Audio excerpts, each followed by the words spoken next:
In this video, we're going to discuss tendon gliding exercises of the hand. A lot of times if you have an inflamed tendon or maybe you've had surgery, tendon gliding exercises can be indicated. They're very safe typically to perform to kind of get those tendons moving through their sheaths and just through around the joints.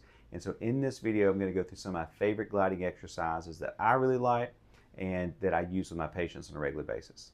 The first one we're going to do is going to be a hook glide. So what you're going to do is take the wrist in neutral position and you're going to work on just bending down the tips of your fingers, just kind of curling that down and back out. You repeat that for around 10 to 15 repetitions for several sets. Then we're going to move on to a straight position. This is almost like a palmar grasp. We're not going to involve the thumb with this. What you're going to do is just flex at the MP joints. So we're going to flex at the MP joints here, and then we're going to come down. We're going to flex at the PIPs, and we're going to keep the DIPs straight. So let's watch that. So we're going to go here, and then the end kind of bends down. I'm leaving the thumb out of this one. We're going to come back out. Going to bend at the MP, bend at the PIP, keep the DIP straight. Repeat that for around 10 repetitions. Then we're going to go in just a gross grasp. So what you're going to do on this one, you're just going to work on kind of curling the fingers down. You can bring the thumb across at the end and back out. Curl them down, bring the thumb across and back out. You don't have to use a thumb on this unless the thumb is involved. If the thumb is not involved and you're just working on the other tendons of the hand, and you can leave the thumb out. You don't have to bring that one across when you do that.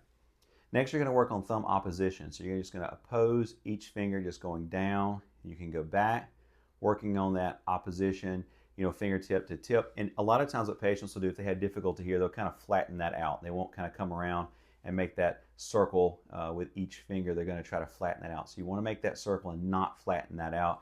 If possible, that's just my preference.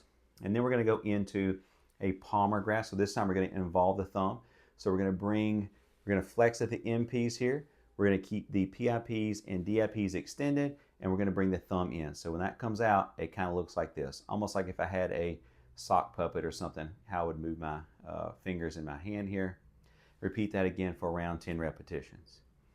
Then we're going to go into a simulated cylindrical grasp.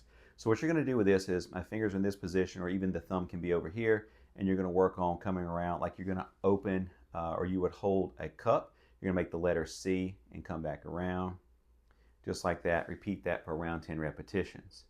Also going to perform finger abduction. So you're going to work on spreading the fingers apart, bringing them together, spreading them apart, and bringing them together. Again, repeating that for around 10 repetitions. And then we're going to work on extension or hyperextension of the fingers. So you're going to put your hand down on a tabletop. You're going to block at the MP joint. So I'm blocking actually just below the MP joints here, and I'm working on bringing, you can see that, working on bringing all of my fingers out into that hyperextension there. Repeat that again for around 10 repetitions. Hope this video helps to give you some ideas of tendon gliding with the fingers. Be sure and hit that subscribe button so you can stay up to date on all my content. Thanks so much.